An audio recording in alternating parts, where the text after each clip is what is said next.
Hello, welcome to Pecan Corner.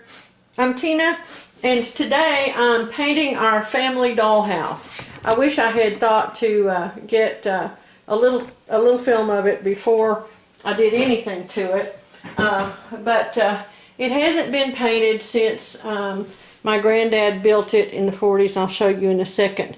He built it for my mother for Christmas. The pattern, she said, was called a Malibu.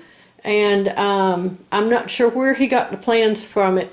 For it might have been out of Popular Mechanics or a magazine like that. But anyway, that's what it was called, was the Malibu.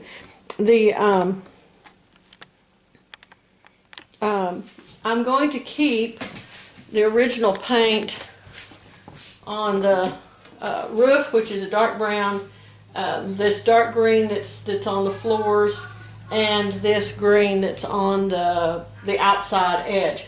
I'm going to paint over the white that was on the outside, and on the inside I have put kills on it now, but the inside of it was originally had wallpaper, just regular wallpaper, but then it was at some point in time somebody had covered it over with fabric, so it had a smaller print from that.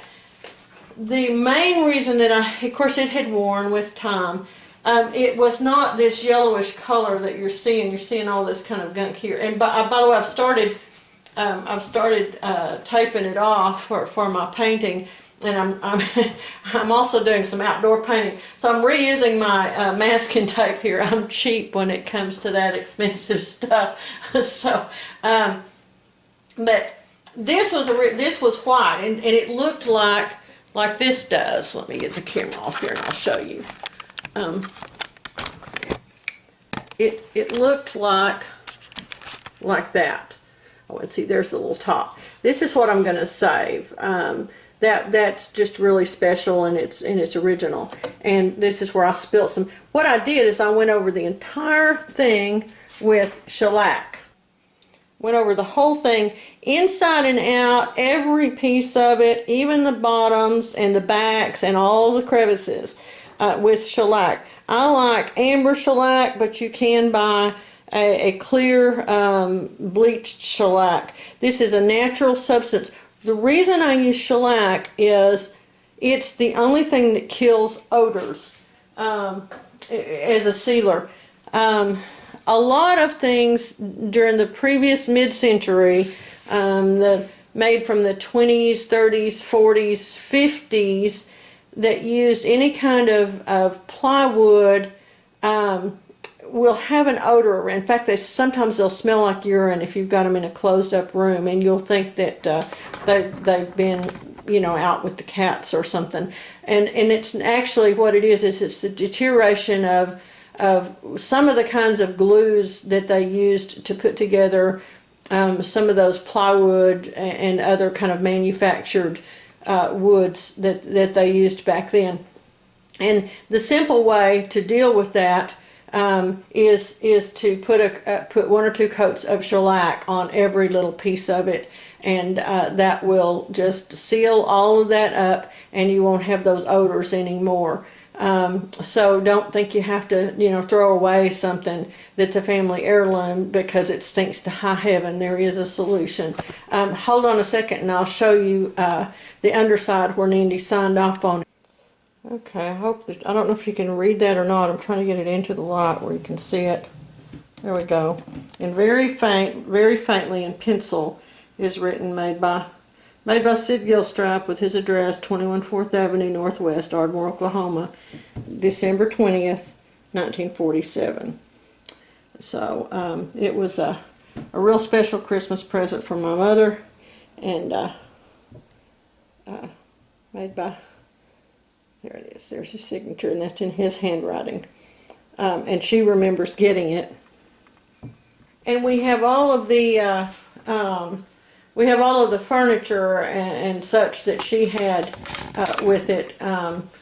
So I'm going to be able to use that in it along with some other little things. So it's a real treasure. But my sister and I played with it when we were growing up. I had it for my boys, but they're boys, and they weren't real interested in a dollhouse. So I don't think they ever played with it much. But they may have done so at her house, but they'll have to tell us if they remember doing that. And same thing with our oldest grandson. You know, he's a boy, and he might have played with it some at Amos's house, but it is more of a girl's toy. And although it was available to them, they were more likely to be playing Army out in the yard. And that was the days before house clearances were a part of the popular vernacular for war stories. So if they had played it in today's world, or our grandsons, when they get a little older and they go to play it, we may catch them using it for a house-to-house clearance operation. So, but this is the back of it, and I'm just going to get a good look at it here in its current condition, and then as I work on it, I'll come back and show you guys. He put it together with all kinds of different things. This part that curves around is made out of a like a particle board, a very, very heavy composite, maybe a cardboard type, with some stiffeners in it. So it's not just cardboard. It's really thick and really strong. But that's what those parts were made out of. And these little, I'll glue that back in. That's wire. He used a piece of wire to make the railing with on the banisters. He put a chimney in it, and so but you know, there's a knot hole from the lumber.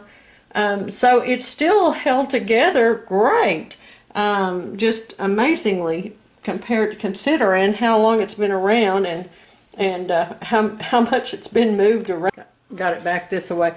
It's got a chimney but no fireplace, so I need to put a fireplace, some fireplaces in these corners here for it when I kind of revamp it. And then we used, I remember using this little spot here. Let me see if I can get around here and show you. Okay, that little spot there, we have bathroom furniture, and that was that. This we used as a bedroom. And then over here was the kitchen over there. And then this would have been the little dining area with a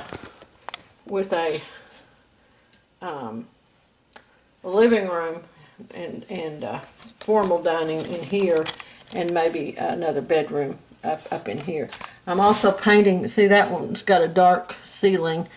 I'm going to paint the ceilings white. You can see the difference. You can really see in that one better. You get a lot better light in that downstairs with that white ceiling than in this upstairs with that dark ceiling. So anyway, that's where we are, and I hope that you'll come along with me as I move through this little project. Rehabbing a family heirloom. All right, thanks a bunch. Thanks for stopping by.